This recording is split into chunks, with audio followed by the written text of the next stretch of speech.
ఆస్తమాకి permanent cure ఉందా లేదా అనే విషయం తెలుసుకుందాం.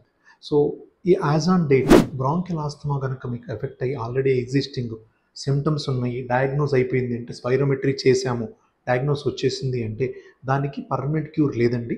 కానీ ఇది 100% కంట్రోలబుల్, అంటే 100% దానివల్ల వచ్చే ఎఫెక్ట్స్ అన్ని మనం కంట్రోల్ చేయొచ్చు. డిసీజ్ ఆ జబ్బుని మనము 100% కంట్రోల్లో ఉంచవచ్చు.